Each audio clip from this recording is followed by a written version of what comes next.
Hoje nós vamos dar continuidade à nossa aula. A nossa aula aí é referente a profetas maiores.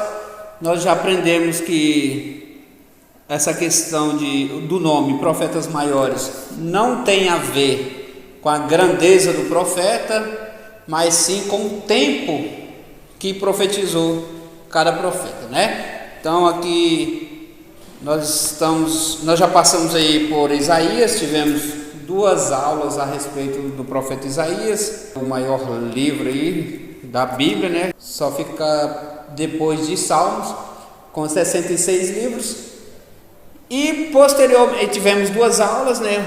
Uma aula do capítulo 1 ao 39 e outra aula do capítulo 40 ao 66. Isaías é uma miniatura da Bíblia.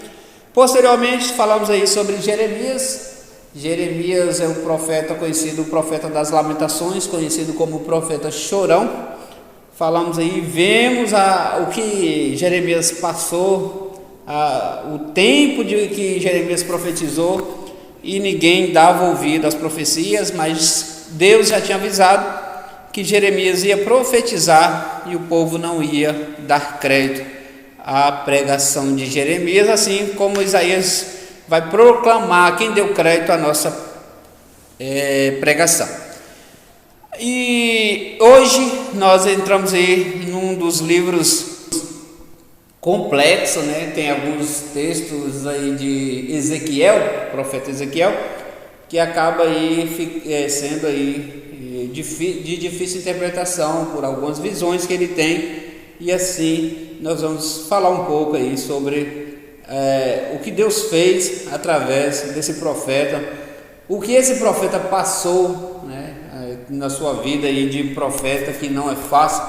E eu para mim, essas lições, como a do profeta Jeremias, profeta Ezequiel, são lições que faz com que nós temos que parar e refletir se nós estamos servindo a Deus verdadeiramente, porque o que esses profetas passaram é algo que nós não aceitaríamos. Nós assim, não, Senhor, não quero isso para minha vida, deixa de fora disso. É por isso que alguns profetas tentavam fugir desse cargo, porque era rígido, era algo que precisava Deus estar ali, junto ali, para suportar. Em Ezequiel, aqui na introdução, vamos estudar aí a atividade que exerceu esse profeta durante dias do cativeiro lá na Babilônia. O pouco que se sabe sobre Ezequiel é o que o próprio livro, né, do profeta tem para nos revelar. Não se sabe muita coisa assim sobre a história de Ezequiel. Uma tradição apócrifa, né, para quem não sabe o que é apócrifos, são os livros não canonizados. Relata que Ezequiel ele teria sido assassinado por um dos seus compatriotas no exílio até a Idade Média. A tumba dele era visitada numa jornada de alguns dias a partir de Bagdá. Então isso aí é uma afirmação apócrifa. Lembrando que sobre os livros apócrifos não tem problema você ler um livro. É até bacana você ler os livros apócrifos a nível de conhecimento. Como nós já estudamos isso lá na matéria referente à Bíblia, em bibliologia, nós entendemos que nem todos os livros apócrifos são mentiras. Tem alguns casos que é históricos, né, que é caso que realmente aconteceu, porém não é canonizado, não foi incluso ali pelo Espírito Santo no cânon sagrado. Então tem algumas coisas que é de proveito, mas você vai ver muita coisa que não tem cabimento, que não vai de acordo com a Bíblia. Então não tem problema você ler, você não pode deixar qualquer matéria, qualquer livro, qualquer literatura. Quer ler? Leia, mas você não pode deixar de ler a Bíblia para dedicar a outra literatura. Primeiramente você vai estudar a Bíblia e posterior você vai procurar uma outra coisa para ler também. Mas isso que estou aplicando é uma informação apócrifa, livros não canonizados, a data que foi escrito durante o cativeiro da Babilônia, né? O livro sempre fez parte do cânone hebraico do Antigo Testamento e é encontrado nas mais antigas versões. O sentido do nome Ezequiel quer dizer Deus fortalece, né? ou Deus dá força. Ele era filho de Buzi, sacerdote que trabalhava no exílio, provavelmente descendente da família de Zadok. Ele foi levado cativo durante o reinado de Jeoaquim. Segundo de Reis, capítulo 24, a partir do 14, tudo indica que pertencia à nobreza, porque os anciões lá no cativeiro se reuniam na casa dele no exílio. Ele profetizou aí já no exílio, né? Foi um jovem que Deus levantou no exílio para profetizar para os exilados. Lembrando que Jeremias, ele profetizou que o povo ia ser levado. Isaías profetiza também. E só que o povo não dá crédito. E acontece aí o exílio, e ele já está ali incluso ali, é um jovem que Deus separa para o ministério profético. Exerceu seu ministério de profeta em Tel Aviv, no norte da Mesopotâmia, no rio Quebar, em cujas margens ficavam os assentamentos dos exilados. Então ali próximo a rio Quebar, vocês já ouviram muito essa expressão. Provavelmente ele nasceu próximo na cidade de Jerusalém, onde deve ter vivido muitos anos antes de ser levado a cativeiro. A data específica do dia em que entrou para o ministério profético está em capítulo 1:1, no 30º ano, no 5º dia do 4º mês. Caso tenha começado o seu ministério com 30 anos, Ezequiel teria então 14 anos quando Josias morreu. Por isso, não deve ter exercitado a função sacerdotal em Jerusalém, onde seu pai era sacerdote. Cresceu conhecendo cada detalhe do templo e suas dependências. Era bastante familiar. Ele era casado. O profeta Ezequiel residia na sua própria casa. Era casado e sua esposa morreu no 9º ano do seu exílio. Nada mais que se sabe sobre a vida, a não ser os detalhes do livro. Lembrando que tudo que se sabe sobre ele, como eu já disse, tudo que se sabe sobre Ezequiel é o que tem registrado no livro. O período que Ezequiel profetizou no exílio, durante o miserável reinado de Zedequias em Jerusalém, que terminou com sua prisão e morte. E na terra de seu exílio teve notícias da destruição e do saque ao templo, e pôde receber na Caldeia a 2ª e 3ª leva de exilados. Nós aprendemos que quando o pessoal era levado em cativeiro, sempre era levado os nobres, as pessoas mais desenvolvidas, literalmente as pessoas inteligentes. Então se você vivesse nesse tempo e você fosse uma pessoa ignorante, provavelmente ficaria para trás. Mas se você fosse uma pessoa da corte, se você fosse uma pessoa do governo, você fosse uma pessoa que desenvolvia alguma arte, que fosse intelectual, com certeza os reis levavam para fortalecer eles e para enfraquecer a sua terra natal. Ou seja, aquela terra seria um povo sem cultura, um povo sem conhecimento, e qualquer um que chegava podia fazer o que quiser naquele lugar. Literalmente, eles queriam humilhar a nação que eles invadiam. Você entende que aqui o propósito não era só destruir, não bastava destruir. Eles queriam humilhar. Como que ia humilhar? Tirava todo mundo que poderia resolver, solucionar os problemas daquela nação e levava embora. Então agora só ficavam aquelas pessoas que não, mal conseguiam sobreviver. Então a intenção era essa mesmo, era deixá-la se destruir aos poucos. O povo é levado, as pessoas tementes a Deus foram as primeiras a serem levadas, aqueles que temiam o Senhor, para a Babilônia, como os bons figos profetizados por Jeremias. Quando nós estudamos sobre Jeremias, O que Jeremias focou, enfatizou foi que o povo, a nação vai ser invadida, Jerusalém vai ser invadida, e quando isso acontecer, não revide, não tente lutar contra isso, porque todos que lutar contra isso vão morrer. E a profecia de Jeremias era que o povo se rendesse. Aí agora isso acontece. Israel, os que eram tementes a Deus, foram os primeiros a serem levados, como os bons figos profetizados por Jeremias. Na colheita, sempre que a pessoa vai fazer uma colheita, você vai ali colher os melhores primeiro. Literalmente é isso aí, sobre a invasão, o que eles tiravam de uma nação. Ezequiel capítulo 11 e Jeremias 24.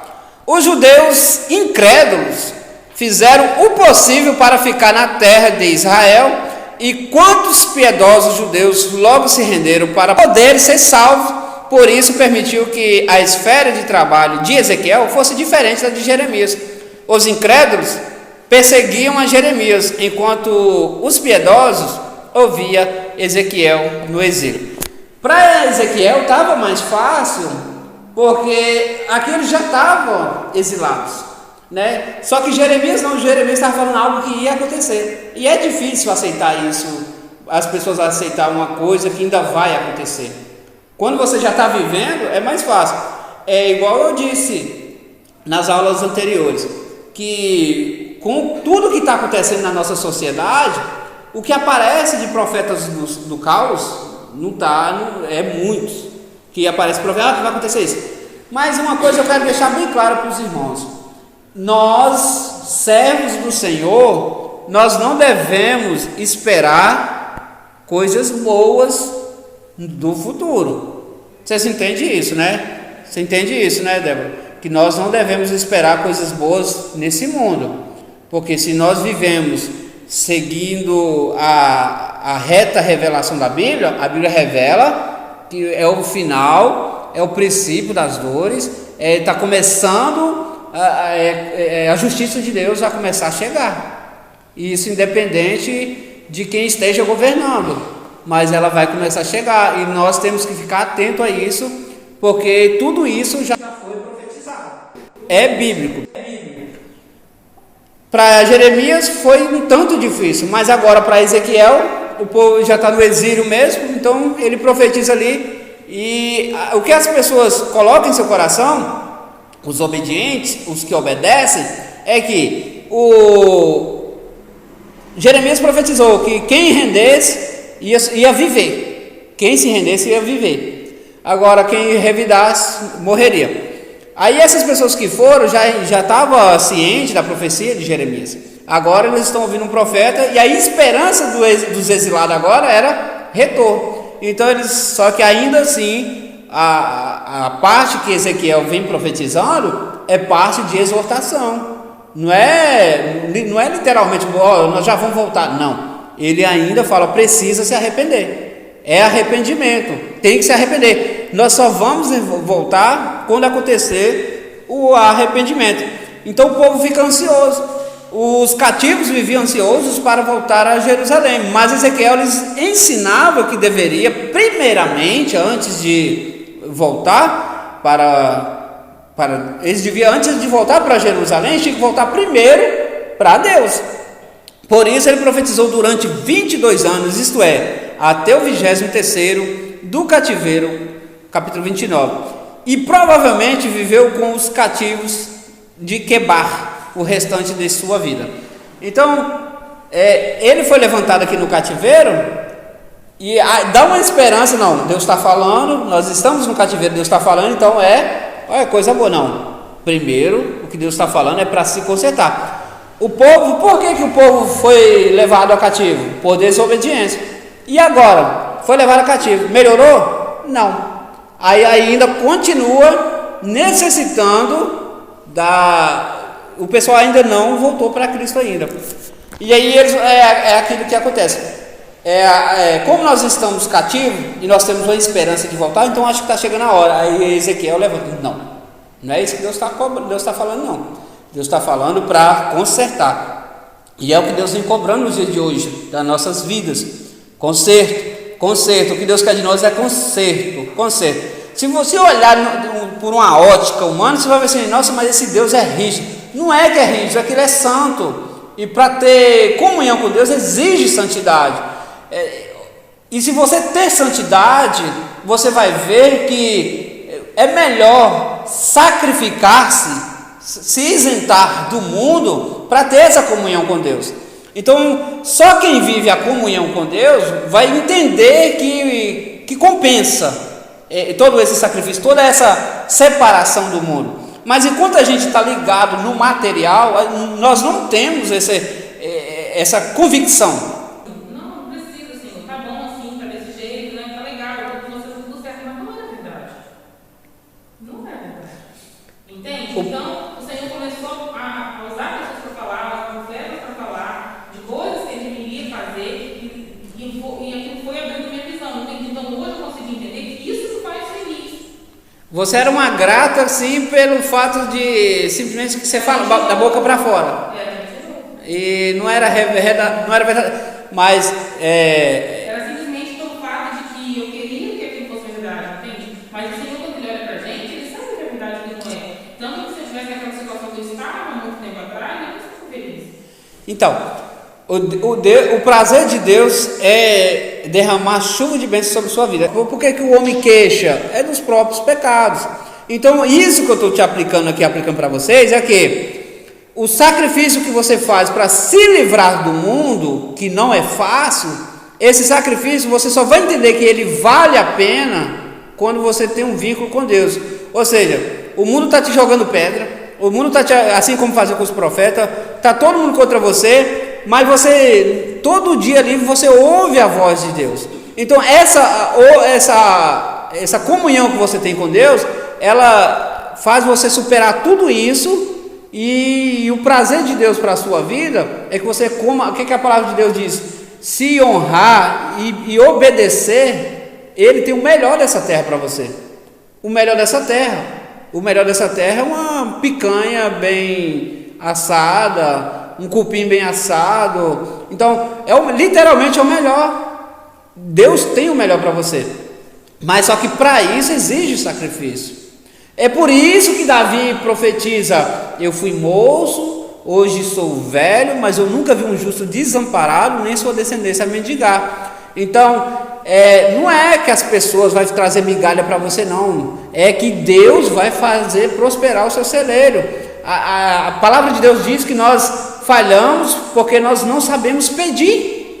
Era o que você estava falando. Você estava agradecendo uma coisa e não. E aí acontece. Eu não acreditava muito nisso, mas a forma que você pede, não é que Deus não sabe te dar, não, mas a forma que você pede, você recebe. Erramos por não saber pedir. Como?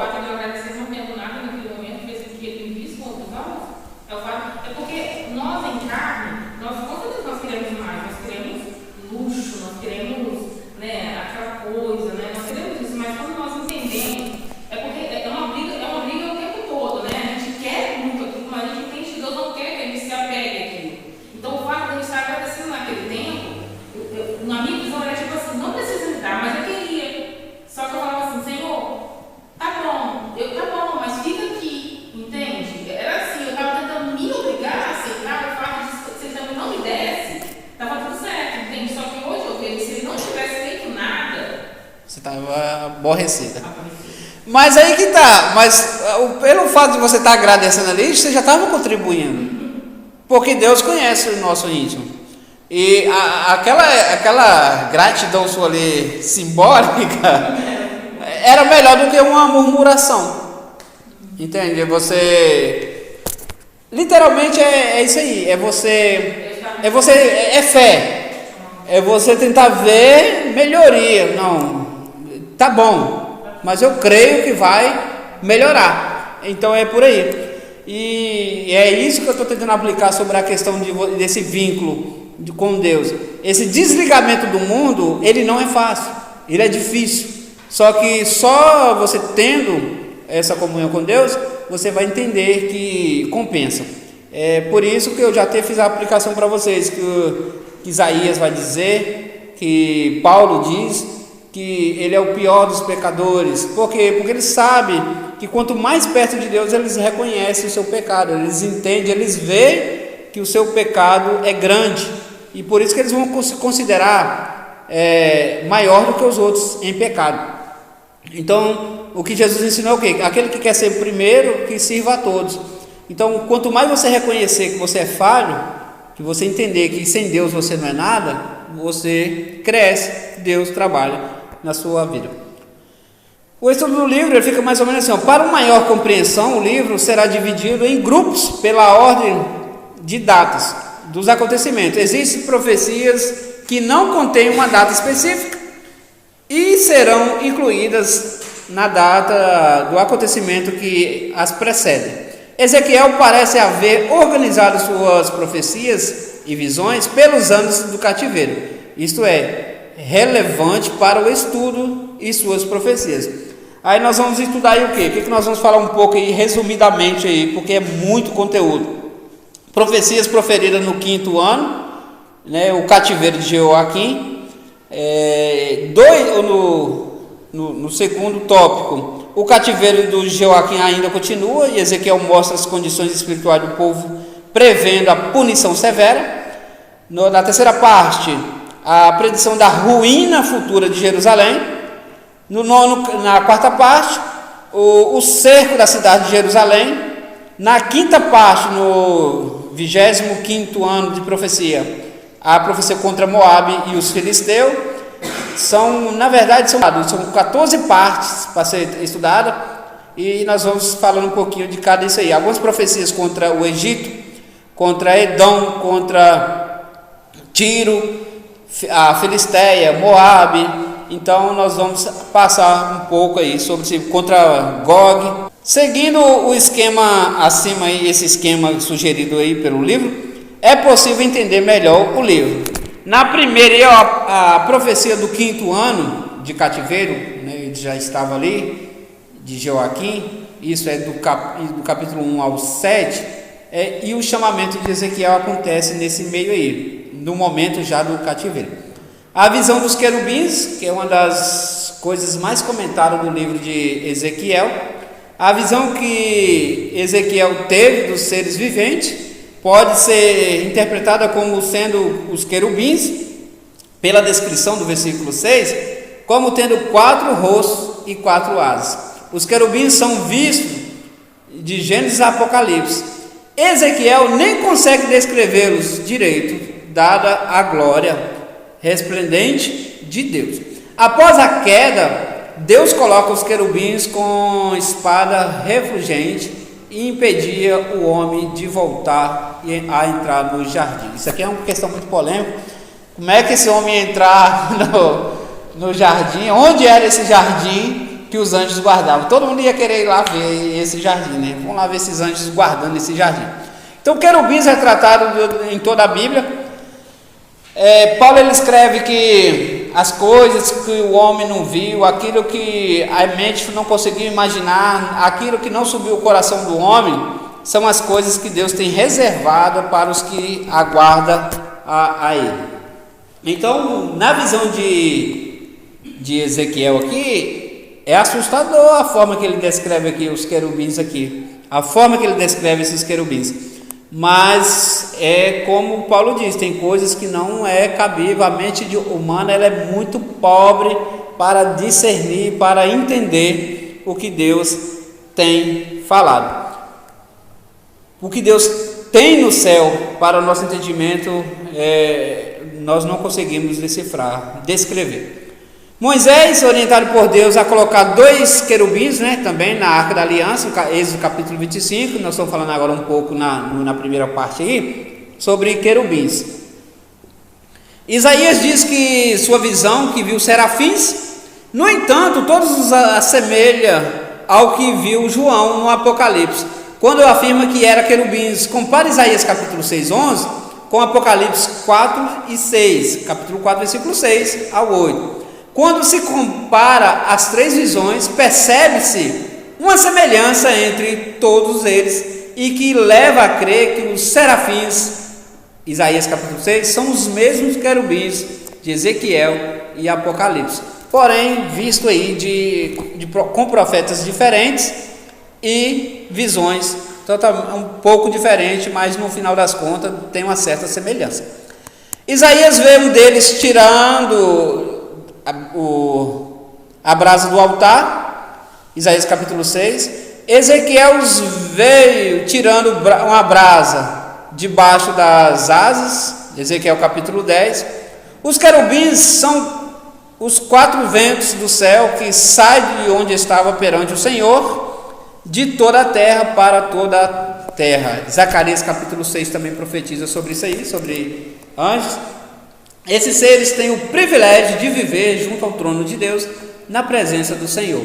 São seres diligentes e atentos à vontade de Deus, por isso têm olhos por dentro e por fora. Apocalipse capítulo 4, versículo 6. Sagacidade, vigilância, circunspensão, ou seja, análise detalhada de tudo eles têm. Possui força e coragem, aqui nós já estamos tratando aqui da visão de Ezequiel. Possui força e coragem de um leão. São incansáveis dirigentes na obra de Deus, como o bezerro ou boi. Possui sabedoria, prudência e conhecimento como os homens, com um rosto era de homem, né? E prontidão deles a obedecer às ordens de Deus, e a capacidade de enxergar as características de uma águia quando estão voando, o chamamento e o condicionamento de Ezequiel. Então tudo ali tem uma mensagem.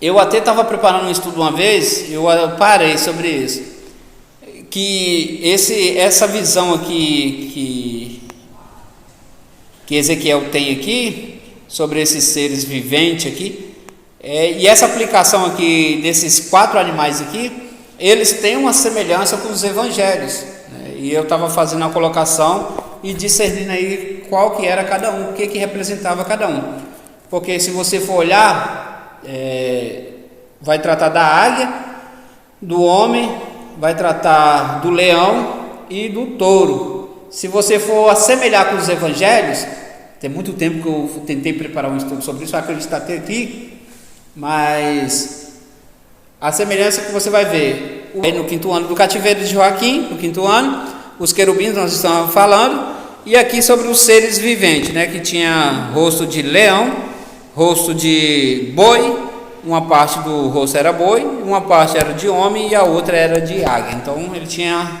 visão para os 4 lados, lembrando que ele não andava de costas, toda vez que ele se movia ele estava andando de frente.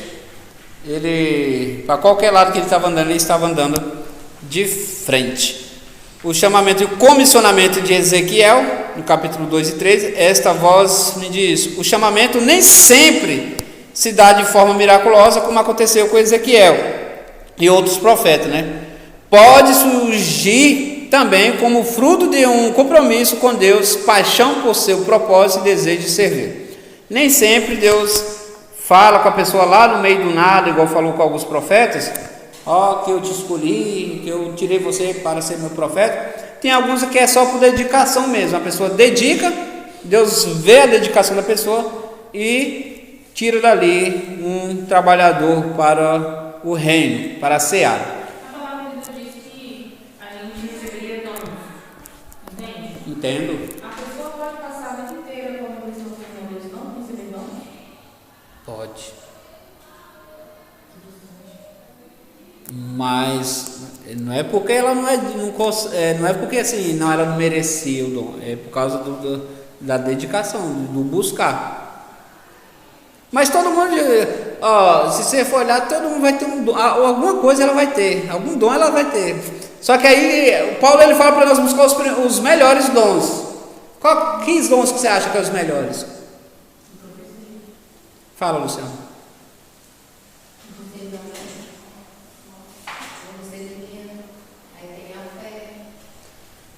Viu? Já falou fé que todo mundo exerce aí.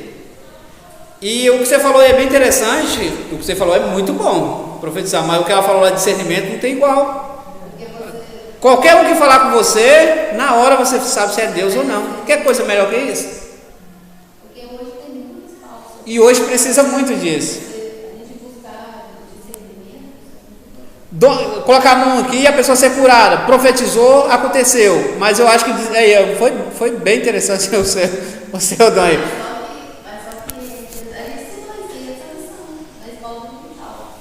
Acho que foi na edição passada, domingo passado. Comigo agora foi dos igrejados. Aí, domingo passado. Aí, falando sobre isso aí mesmo. Em relação de buscar os dons, em relação desse sentido aí, o cara que você falou. A gente pode buscar, mas só que a gente muitas vezes fica aprisionado assim, se sentir inferioritário. Isso, acontece. Se tem uma coisa que eu peço sempre nas minhas orações é discernimento. É para me conhecer, é para me identificar a voz do Senhor. Para nós identificar. Nas minhas orações eu falo sobre discernimento. Para nós sabermos se é Deus que está falando. Você tendo isso, ninguém te engana. Então, mas a Bíblia deixa bem clara. Paulo ele vai alertar, mas busca os melhores. Pode buscar os melhores. E sobre receber, irmãos, é só pedir. A palavra de Deus diz: pede que dá-se-vos-á, bate que abrir-se-vos-á. Quem pede, alcança, quem pede, recebe, e quem bate, a porta abre. Então não tem, o erro vai estar sempre em nós, e nós que não sabemos pedir, que não buscamos. Por exemplo, não é difícil você ter uma vida íntima. Eu falo isso no sentido do segredo que nós temos. Não é difícil você ter uma vida íntima com Deus. O segredo é você dedicar. Só que aí nós não queremos sacrificar o corpo. Nós não queremos, isso aqui, nós queremos viver acomodado, isso aqui é satisfatório, deixa isso aí para depois, e aí vai procrastinando, vai deixando, e aí acaba perdendo. Os exilados, Ezequiel é comissionado a visitar os exilados por toda a Caldeia, 3:11. Ele foi levado pelo Espírito para falar aos exilados em Tel Abib. A experiência foi tão forte que durante 7 dias assentou-se atônito no meio do povo, e só depois desse tempo foi que a palavra do Senhor veio novamente. Então estou falando do chamamento, a voz que diz o chamamento. Aqui nessa parte aqui, ele foi transportado de Jesus, literalmente. Eu vou falar um pouquinho sobre isso aí. Só vou ver se eu falei essa parte, que o chamamento sempre se dá de forma miraculosa, né, que nós estávamos falando agora. Outros profetas pode surgir aí também por dedicação. Para Ezequiel, no entanto, era necessário uma relação do Altíssimo, pois teria que enfrentar dureza. Isso aqui, e nós vamos focar nisso aí que você falou, Lu. Mas isso aqui, para Ezequiel, no entanto, era necessário uma relação do Altíssimo, pois teria que enfrentar a dureza do coração do povo, como o próprio Deus avisa ao profeta nos versículos seguintes. Lembra de Jeremias? Jeremias já ia falar para o povo, convicto que o povo não ia ouvir ele. Só que você só continua pregando um povo desse se ter Deus falando aqui com você. Porque se Deus fala hoje, amanhã não fala, depois de amanhã não fala e vai falar no outro dia, você deixa de lado. Não, isso é coisa da minha cabeça, não é Deus que está falando não. Então, na questão de Ezequiel aqui, de Jeremias também, Deus estava ali o tempo todo ali, porque o que Ezequiel vai passar, o preço que Ezequiel vai pagar, tem que Deus estar ali, moço, aguenta aí, rapaz, aguenta aí que eu estou aqui, eu que estou mandando você passar aí dá uma consolada, né? Aí consola, mas do mais não vai. Aí essa questão aqui, que ele foi levado pelo Espírito, literalmente, e o pior, e o melhor, é complexo aqui, nem vamos entrar muito nisso aqui, porque ele vai e ainda profetiza. Ele está lá em Espírito, ele vai profetizar lá naquele ambiente que ele está. A experiência foi tão forte, que durante esses dias ele assentou-se atônito, no meio do povo, e só depois desse tempo foi a palavra do Senhor. Então o povo ficou um tempo parado lá, tudo em silêncio, e só depois que ele vai falar. Deus levou para o vale, e eis que a glória do Senhor estava ali.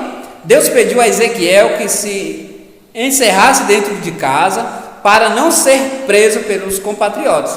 A impressão que se tem que Deus mantinha a boca de Ezequiel fechada e só falava quando Deus abria sua boca, Deus falava para ele falar. Então ele ficava de boca fechada.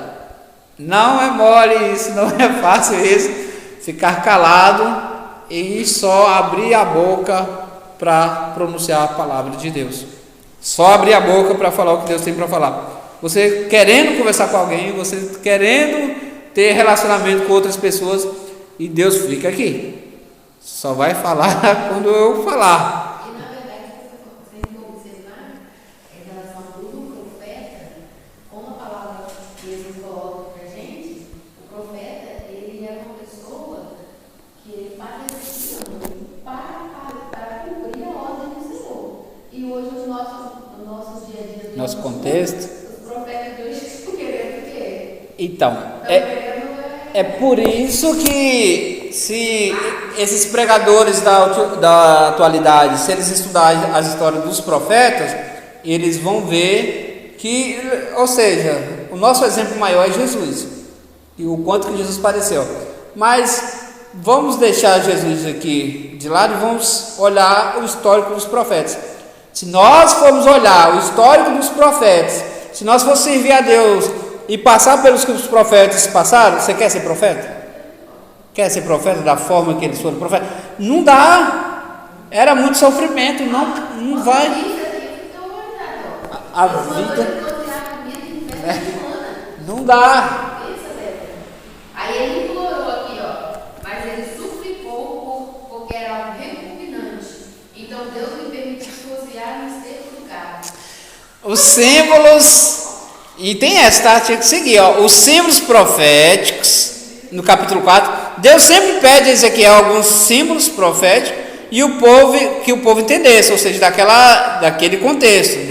Deus quer utilizar algo que eles possam entender. Usa uma maquete aí, né, da cidade de Jerusalém, capítulo 4. Era o sinal de que as forças de Nabucodonosor fariam um cerco na cidade de Jerusalém.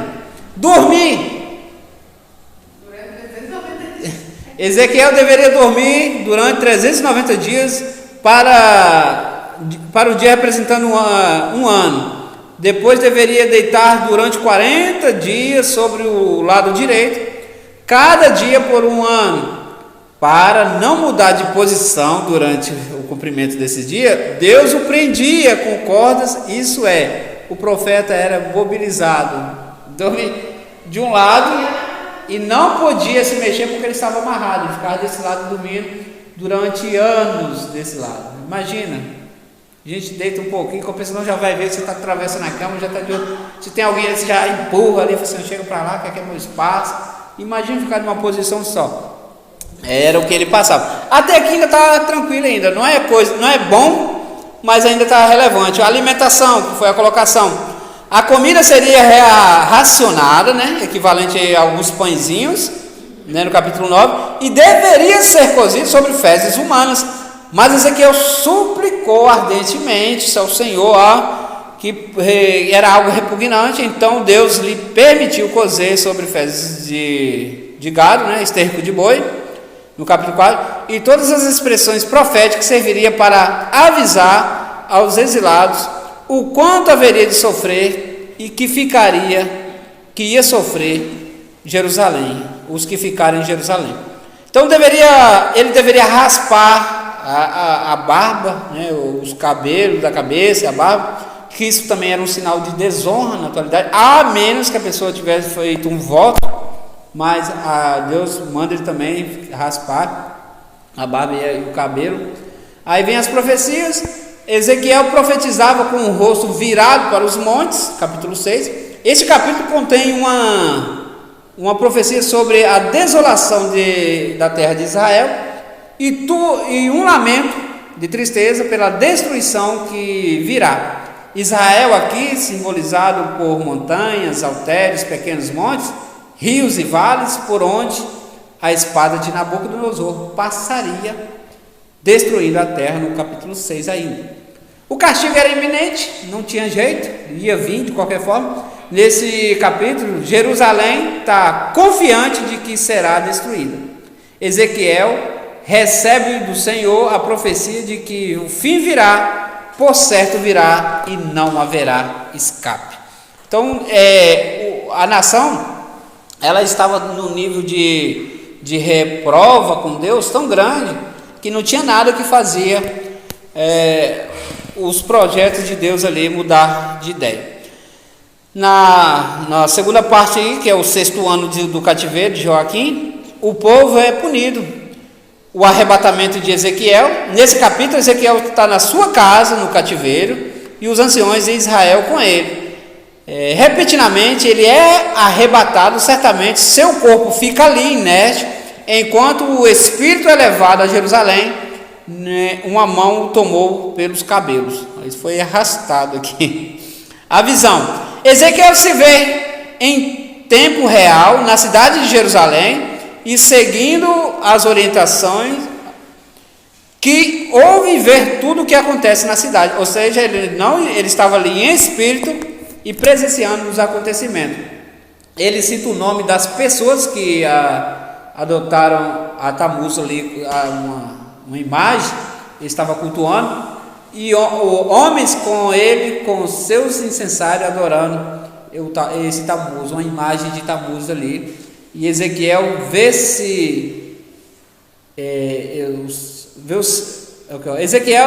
eles celestiais que chegam à terra de Israel com uma arma esmagadora na mão. O profeta vê um escrevendo, tomando notas. Esse recebeu a ordem de marcar um sinal na testa os que sofriam com essa situação. Aqui ele está tendo uma visão onde tinham seres descidos do céu, marcando as pessoas que estavam sendo ali oprimidas por aqueles acontecimentos naquele contexto. Ezequiel não suporta também a visão e cai em terra chorando, e Deus lhe avisa a razão de tão grande matança. A visão dos querubins se repete diante do profeta, como no capítulo 1. Só agora descobre Ezequiel que se trata de querubins, a visão que ele teve. Em tempo real, Ezequiel vê 25 homens liderados por Jazias, que avisa a todos os que a destruição anunciada por Jeremias não aconteceria. Então, que outra vez aqui levanta pessoas aqui, os falsos profetas aqui, para ir contra o que foram profetizados. Ainda aí sobre a visão, era visto fisicamente por aqueles que, ele aqui estava em visão, ali recebeu a ordem de profetizar, e era visto fisicamente por aqueles que não se sabe, mas profetizou, enquanto profetizava, morreu o Pelatias ali, um homem que tinha se levantado contra, e Ezequiel caiu como o rosto em terra e perguntando a Deus fins ao resto de Israel. O Senhor ali naquele momento ele queria saber, Ezequiel queria saber se era o fim literalmente de Israel. Aí quando ele vai questionar Deus se era ou não o fim de Israel, aí Deus vai dar aqui uma promessa de restauração. Ou seja, Ezequiel estava tão aflito que ele já agora acabou, não tem jeito para Israel. Aí Deus ele é consolador, né? Assim, talvez Deus nem ia mostrar para Ezequiel naquele momento, assim, mas ele estava tão aflito que ele falou assim: não, calma, Ezequiel. A restauração da cidade do povo, a mensagem de restauração, Deus dá uma mensagem de restauração para Ezequiel, aí que dá uma consolada. Mas aí é aquilo que eu falei para vocês: Deus dá a palavra de consolo, mas tem os poréns. Ezequiel e sua mochila de exilado. Ezequiel abriu um buraco na parede de sua casa e por ela entra e sai com sua bagagem, exilado numa trouxinha de roupa nas costas. A mensagem vem a seguir: os falsos profetas e a feitiçaria, do capítulo 3, o tema dos falsos profetas e como identificá-los. No capítulo 13 de Deuteronômio, no estudo de Pentateuco, a gente vê isso aí, como que identifica aí os falsos profetas. Contra a falsa profetisa, no capítulo, contra a falsa profetisa 17, as mulheres com ídolos no coração. A grande iniquidade de Jerusalém, Isso aqui é uma profecia que está sendo contra uma profetisa. A menina abandonada que cresceu e se tornou infiel no seu esposo, tudo isso aqui referendo aqui a Jerusalém.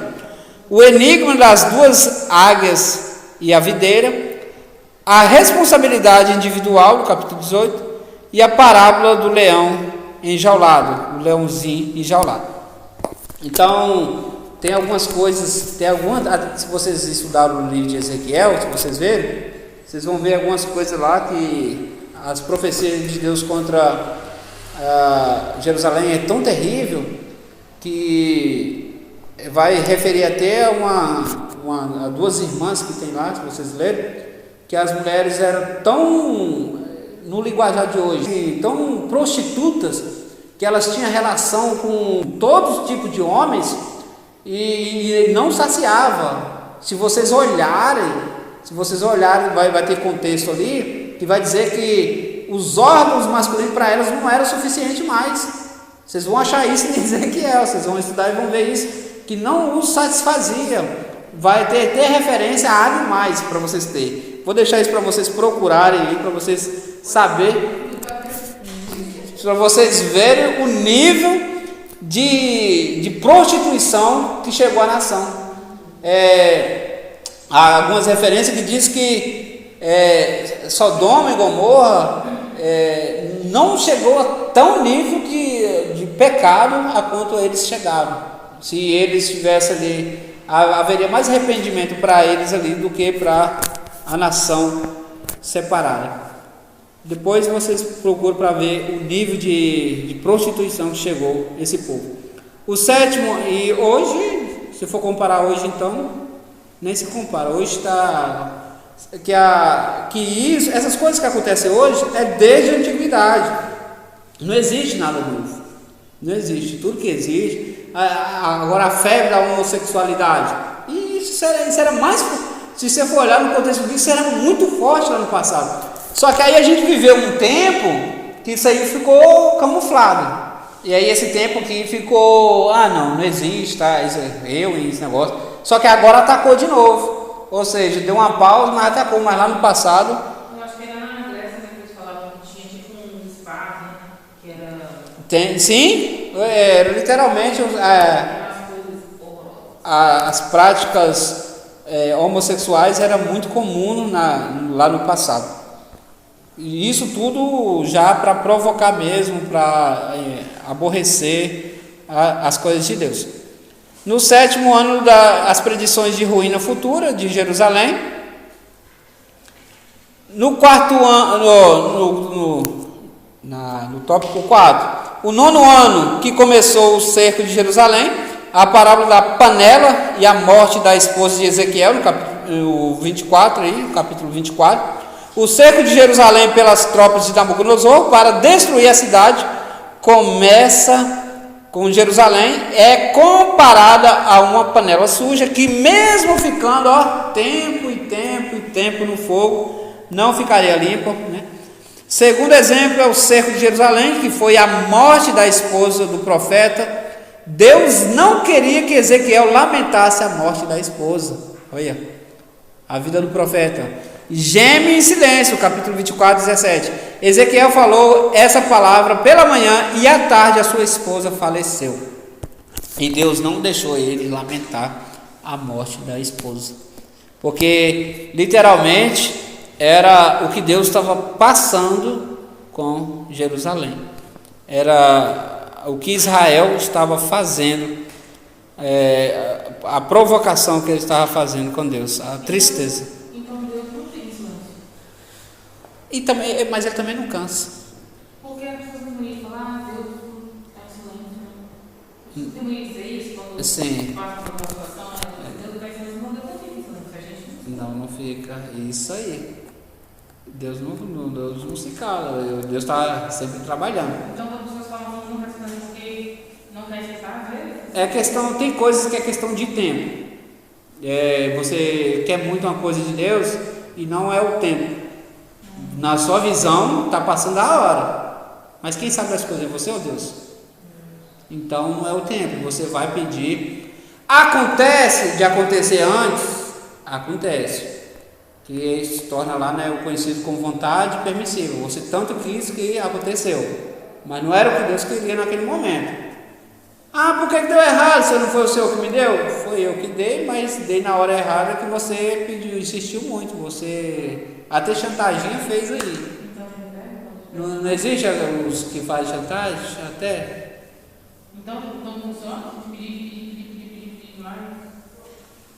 A oração mais inteligente do planeta é: Senhor, eu preciso disso aqui, mas todavia seja feita a sua vontade. Aí vai insistindo, faça a sua vontade. Mas não assim, Senhor, é assim, Senhor, é assim, Senhor, é desse jeito aqui, ó. Vai acontecer ou não vai? Vai acontecer? Vai. Porque ele é misericordioso, mas você não vai dar certo. Não é. Então, deu errado. Faltava duas fases você passar. Quando você faltava completar duas fases aí, ó, para fechar.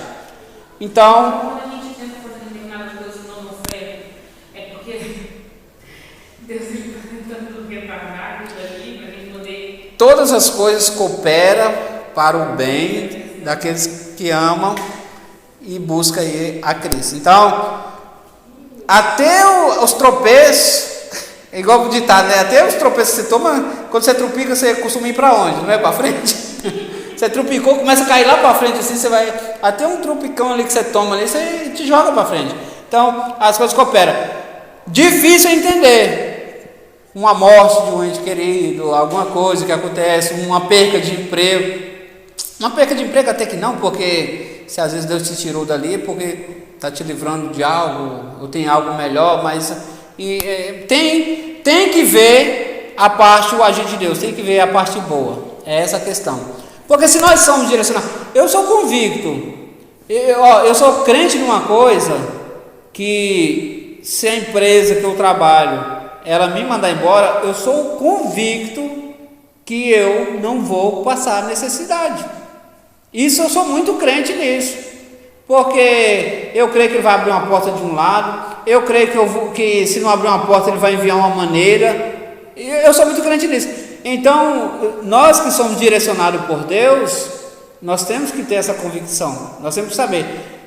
Às vezes nós desesperamos tanto, meu Deus, como é que aconteceu isso? Como é que eu fui perder meu emprego? Gente, igual eu falo, a gente tem que orar para conseguir a paz, igual o nosso pastor tem, nosso pastor Miguel. Ele é um homem tranquilo, assim, é lógico que ninguém sabe o que se passa nas quatro paredes ali, mas às vezes o mundo parece que está pegando fogo e ele está em paz.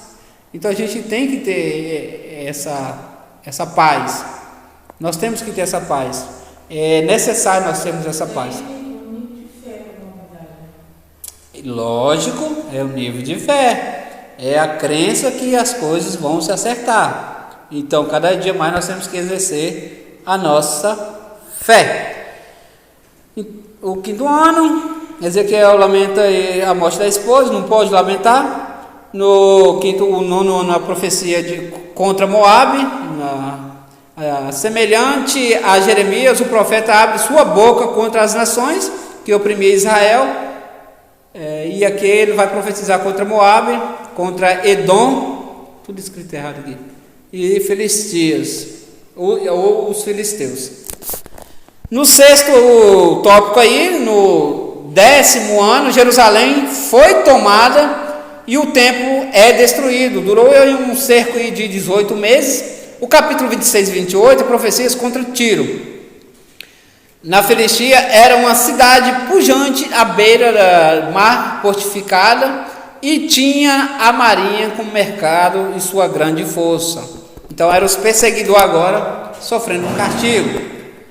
No ponto 7 aí, o 10º ano ainda, no capítulo 29, a profecia contra o Egito. Existe outras profecias contra o Egito, mas essa foi dada no 10º ano do cativeiro de Ezequiel, e para alertar o reino do sul que os babilônios invadiriam o Egito, ou seja, até o Egito ia ser invadido.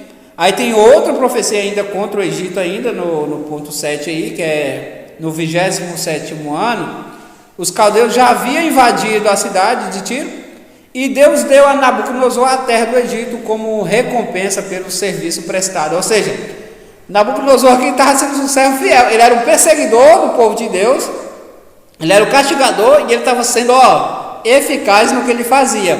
E aí Deus vai prosperar aqui, vai dar recompensa a ele, de dar a ele aqui agora o Egito. Então o homem estava fazendo um papel tão bom para Deus, e Deus vai dar a ele as nações. Parece um paradoxo, né? Mas a parte 9 é 1/10, né? Outra profecia que foi proferida no 11º ano contra o Egito também, aos 7 dias do mês.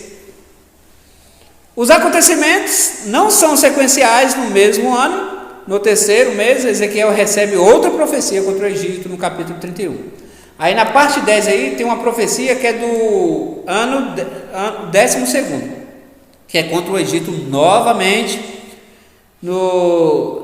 Mas esse método de dados permite o estudante a perceber que as profecias foram proferidas em épocas diferentes. Mostra também a importância dos profetas registrarem as datas e épocas como um memorial para as futuras gerações. Ou seja, essas marcações que eles fizeram lá no passado, dessas datas, hoje servem para o nosso entendimento dos acontecimentos naquela época. Na parte 11 aí, no 12º ano, a profecia contra o Egito no 32, Israel novamente é exortado no 33, no ano 12º, o Ezequiel recebeu a notícia, certamente, meses depois, devido à distância de Jerusalém até Babilônia, de que a cidade de Jerusalém cairia nas mãos de Nabucodonosor. Aí tem a profecia no 34 contra os pastores infiéis, tá vendo? Lá já tinha as profecias para os pastores. No capítulo anterior, o profeta abriu a boca contra o povo judeu, tanto aos que estavam no cativeiro, como os que ainda estavam em Jerusalém. Nesse capítulo, ele fala aos pastores de Israel, e ele recebeu ordens de profetizar. No 34, devido à crueldade cometida contra os rebanhos. Só que não era só isso, a profecia veio contra os pastores, mas contra aquelas ovelhas gordas também, aquelas ovelhas bonitas, cheias do dinheiro, que desfazia das ovelhas magras e fracas. Existe isso nos dias de hoje? Nada, não existe, né?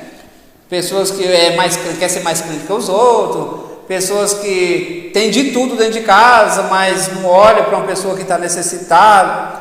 Tem gente que acha, pessoal, que ajudar a pessoa vai desfalcar no seu estoque.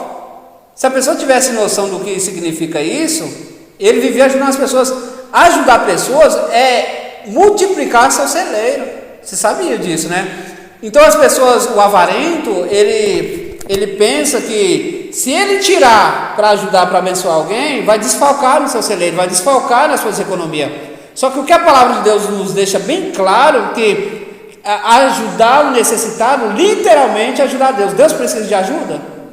Só que a Bíblia fala que quem ajuda o necessitado está ajudando a Deus. E Deus deve para alguém? Deus não deve para ninguém. Imagina que Deus vai ficar em débito com você. Não existe. Então, como que não existe, Saul? Porque quando eu estou ajudando, eu estou multiplicando o meu celeiro, eu estou multiplicando minhas economias. Então, quando eu entendo isso, quando eu coloco isso na prática, eu faço o que eu fui chamado para fazer, eu vivo a vontade de Deus. Então, essa é a questão. Ezequiel aqui está profetizando contra os pastores que pensavam só em si, que não faziam o trabalho que tinha que fazer, mas também aquelas ovelhas, provavelmente, que faziam a panelinha com o pastor. Ezequiel está profetizando isso lá atrás, mais de 600 anos antes de Cristo. Então, é uma realidade que nós estamos vivendo nos dias de hoje. Aí na parte 2 tem um juízo sobre o monte de Seir. Aí vai falar do atalaia. Nesse capítulo vai tratar aqui do atalaia, que é uma espécie de vigia que orientava o povo de alguns perigos que sondavam ali a cidade. Aqui o profeta faz esse trabalho de atalaia. Aqui a declaração de Deus não ter prazer na morte do ímpio.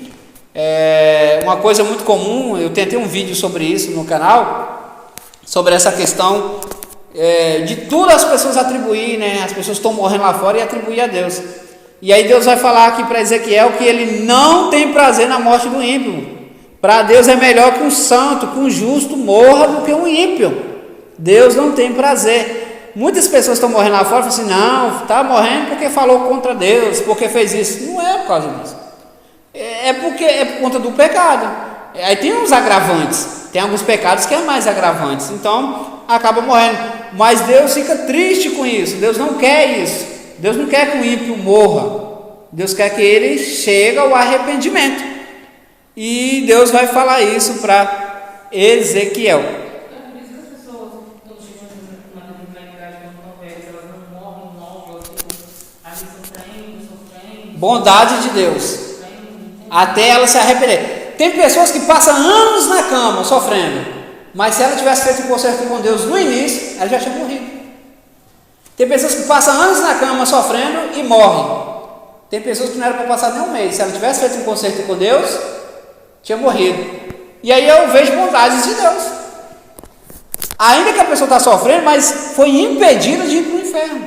Olha para você ver. Eu já até usei essa referência. Tem pessoas que estão lá no mundo, aí dá um câncer na pessoa. A pessoa se arrepende, aceita Cristo, morre. Mas qual foi a vantagem? Foi para a glória. Estava lá no mundo, não tinha nada com Deus, não tinha nenhuma comunhão com Deus, mas deu uma doença, lembrou de Deus, se arrependeu, morreu, foi para a glória. Você está achando que eu ia falar que lembrou de Deus, aceitou a Jesus e curou? Não, é bondade de Deus isso aí.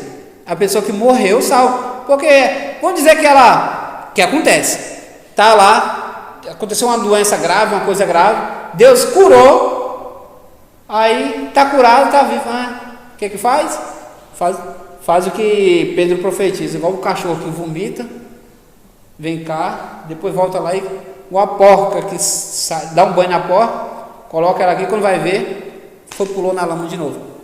Então, esse tempo aí é bondade de Deus também.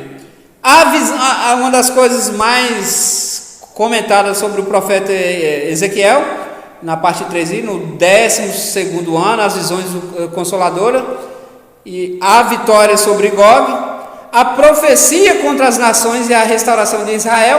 Esse capítulo representa uma profecia a respeito da desolação da terra de Israel e do porquê a terra ficou totalmente abandonada e depois assolada e pisada por outras nações. A profecia acena contra a restauração da terra, mostrando que as árvores voltarão a frutificar e os campos produziram alimentos novamente. Aí vem aqui a parte mais conhecida de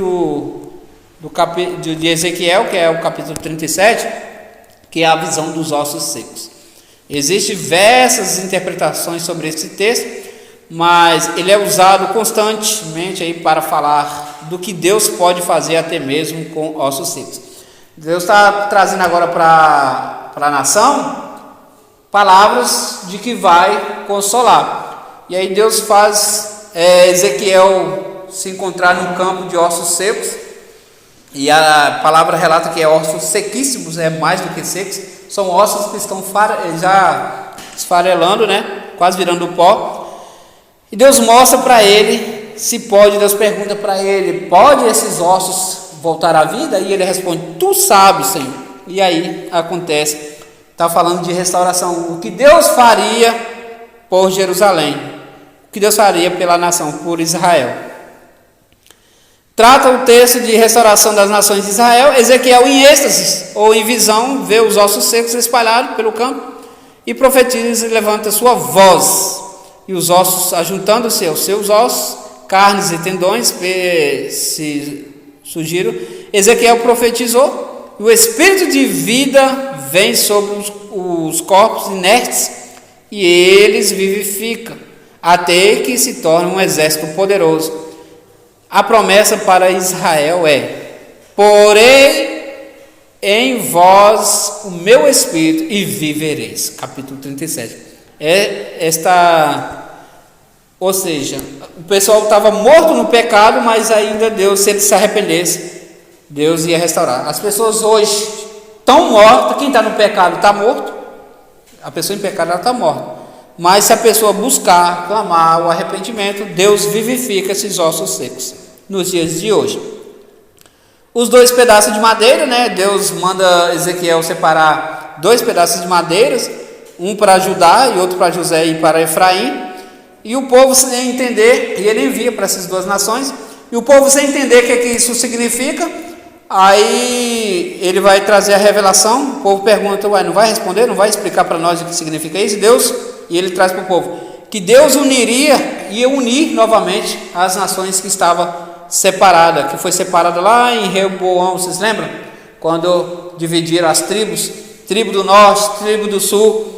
Só que aí Deus fala para Ezequiel que isso não existiria. E realmente, hoje, de fato, isso aconteceu, que hoje ninguém refere a Israel como conhecido tribos, ou nem reinos do norte e reinos do sul. Israel não é conhecido assim. Como é conhecido Israel? Israel. De fato, aconteceu a profecia que foi profetizada. Tem ainda no 38 e 39 vai tratar de Gog, que é citado no 1 de Crônicas, capítulo 5, versículo 4, como descendente de Semaías, e é mencionado esses capítulos de Ezequiel, e depois novamente no livro de Apocalipse.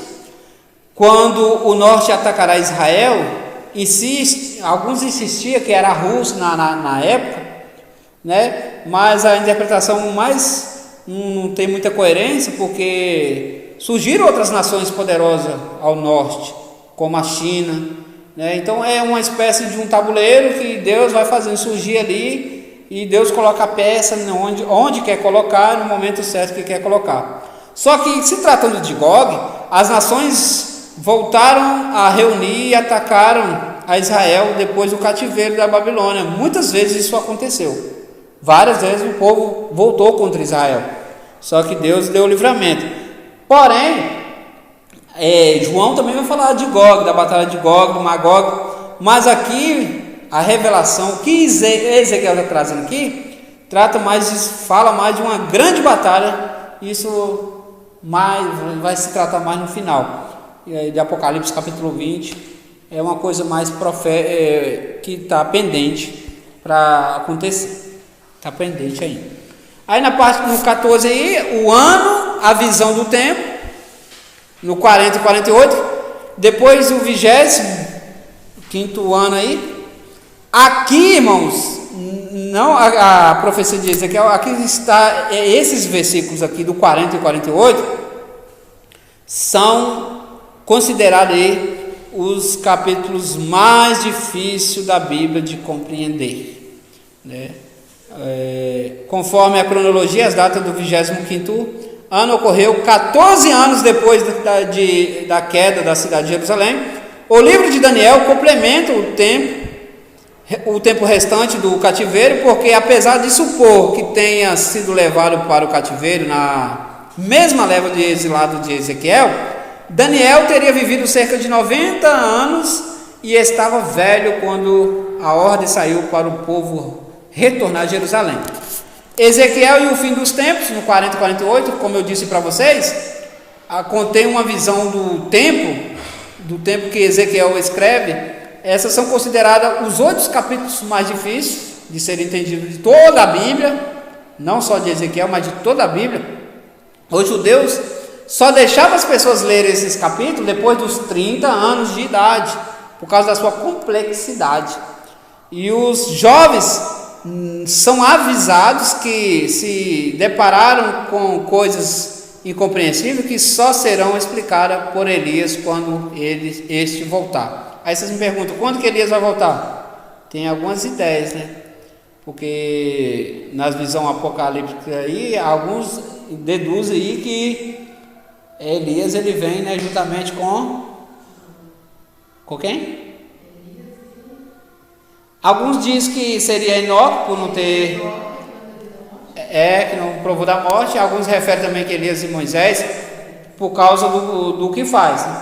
Pelo fato de que um pede fogo no céu e acontece, o outro transforma água em sangue e faz tudo, ou seja, mesmo pelos milagres que fazia, que é coerente com os que do passado. Só que não se sabe ao certo, isso é especulações.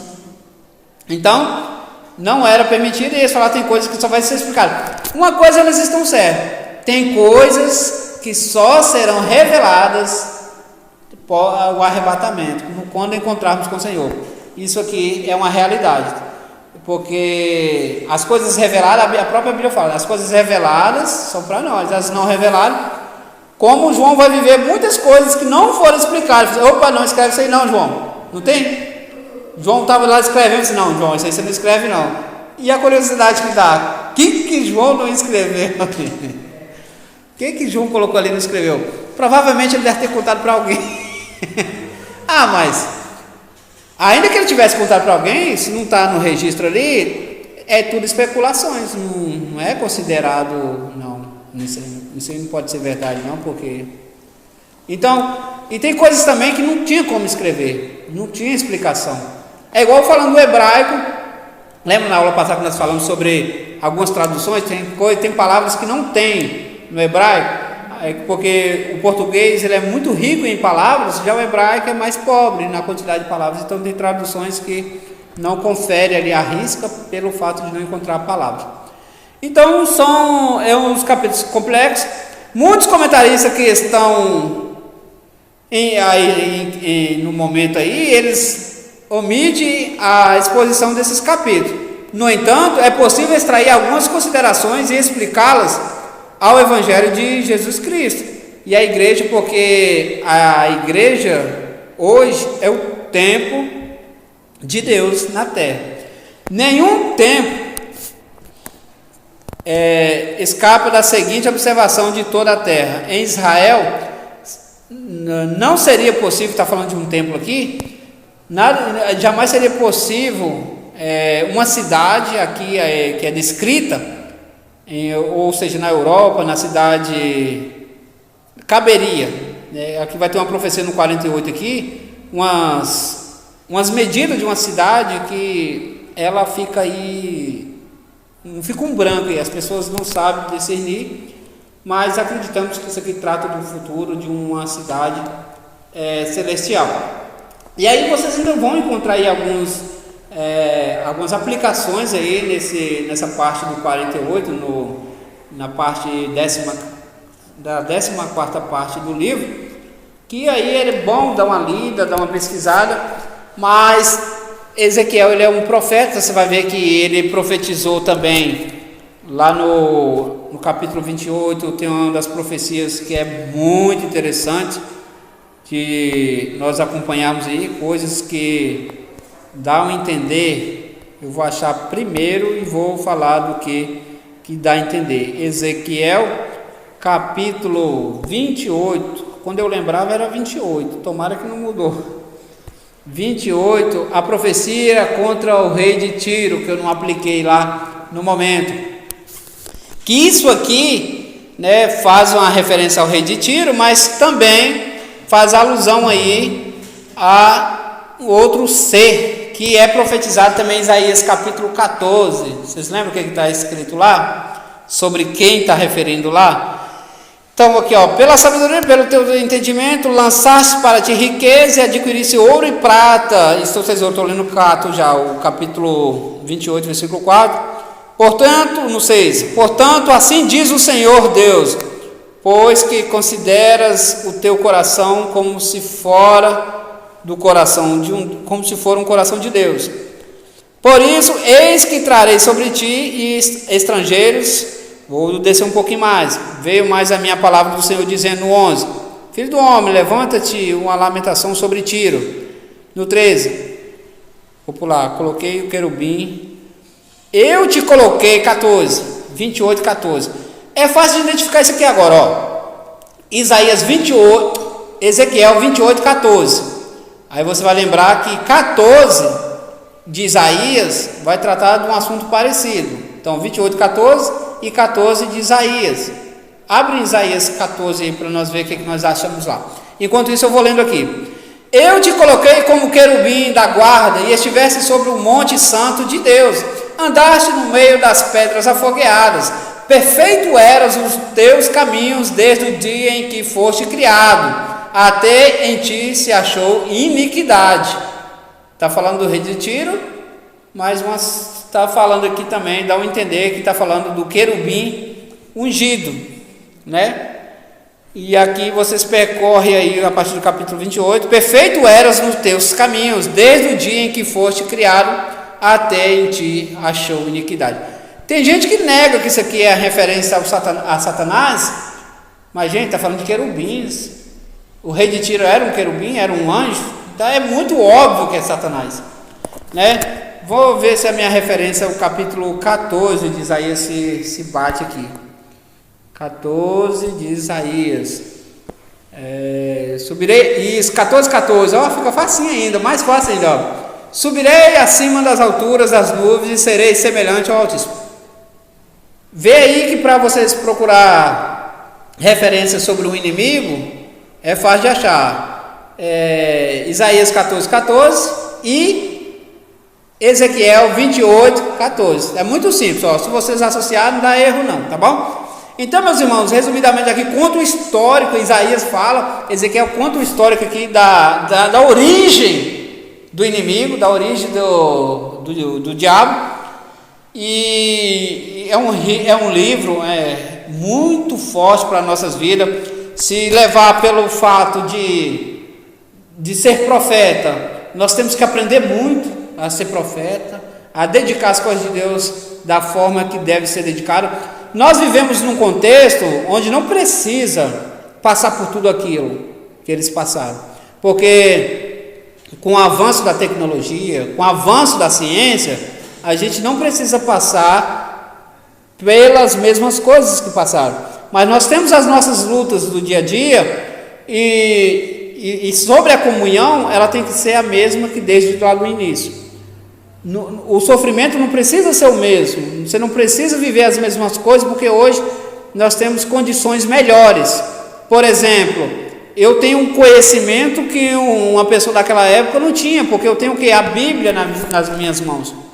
Eu tenho revelações que pessoas daquela época não tinham. Então, a orientação para me desviar do mal é muito mais fácil.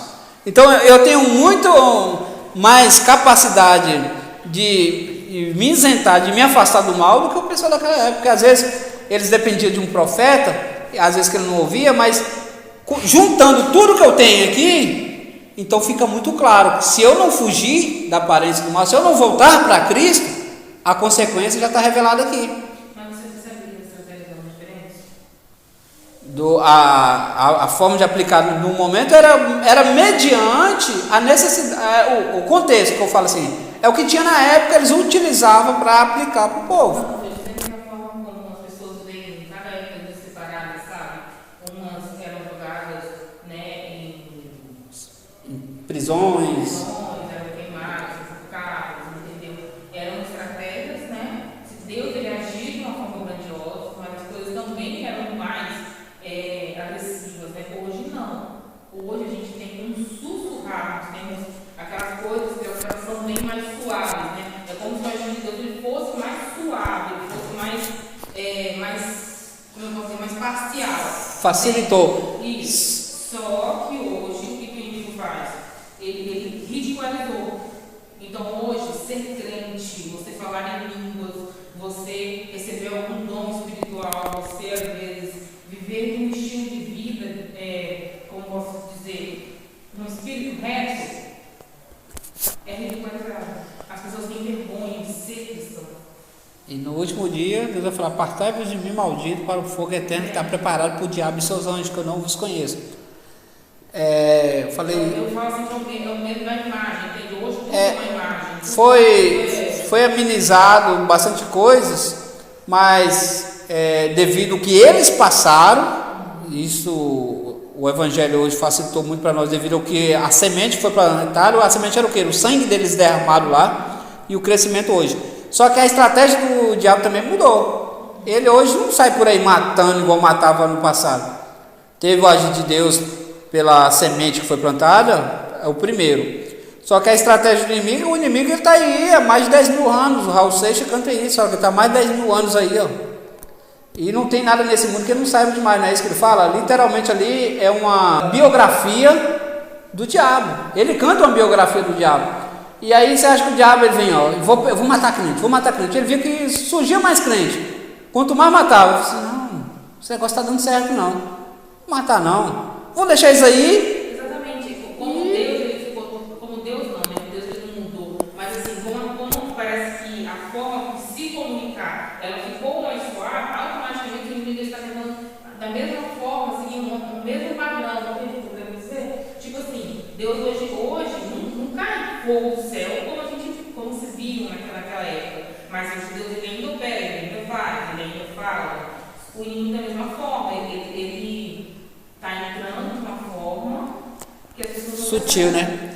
entendeu? Então não é que ficou mais fácil, eu acho que também é mais difícil para falar a verdade. Pois é, porque a pessoa às vezes está em pecado e não tem a visão de que está se afundando. Por esse lado, sim. Mas é isso aí. Hoje nós concluímos aí a nossa quarta aula de Profetas Maiores. Restando aí Daniel, que será a próxima aula nossa, também a nossa avaliação.